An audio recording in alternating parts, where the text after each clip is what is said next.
So I'm sure we've all been told how lucky we are, how we have it way better than those in third world countries, which we do. I mean, some of us Americans are willing to spend $10 on a Starbucks drink, 100 or more on shoes, and so on. So when some of us have money to spend on things like this, what right do we have to complain? I used to ask myself this every time I felt down because how could I possibly feel that way when people have it so much worse than me? I think we compare our lives to others, so we're more thankful for what we have. But it can get to a point where it's more of an accusation, and we feel guilty for our own problems. Other times, we blow off other people's problems. They have it so much better than I, or they're just exaggerating, right? It feels like we measure the value of these personal issues based on lifestyle and circumstances. I'm Emma Jones, and I'm here to tell you there's no need to measure anything. Now, let's talk about your problems. I know some of us may not relate to this as much as others, but I know some, myself included, can. For some of us, when we see how much others are suffering, we find our own issues unworthy. But if something really affects you in a negative way, then it's no less important than anyone else's because it affects you, and that is important. Feeling guilty for our problems also isn't productive, if you want to look at it that way.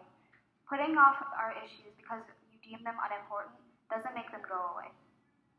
On the flip side, telling others that their problems are important also doesn't make their problems go away. One way people blow off other people's problems is by making pain a competition. What I mean by that is some people just love using the "my life is worse than yours" card. Let's say person A is feeling down because they broke their wrist. Person B goes, "You think that's bad? Well, I got into a car accident once, and my brother broke his neck, and then I don't understand why you need to discredit person A though. It doesn't make person A's wrist any less broken. It just makes him or her feel worse. Pain shouldn't be a competition. A very smart person once said, pain is relative. What doesn't kill you might kill someone else. That person is a random guy on Tumblr, by the way. Now, sometimes discrediting someone's problems can be much more dire.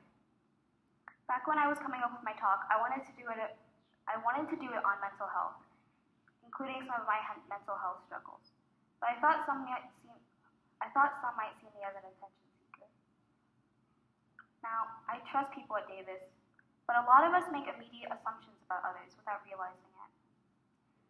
Please, that person just wants attention, or gosh, she's so dramatic. You see, this is a huge problem because every 30 to 40 seconds, someone tries to kill themselves, or succeeds in killing themselves, and for every death, there's about 20 attempts. I'm telling you this because suicidal people are never too far gone if they're still living and breathing. But if we don't help them, if we choose to call them attention seekers and put off their problems, then they won't want to live. Maybe they've lied or they've tricked others, but listen to them anyway, just in case they need it. All of that said, problems are inevitable. We need to own them in order to solve them and get over them. We also need to respect other people's problems so they can do the same.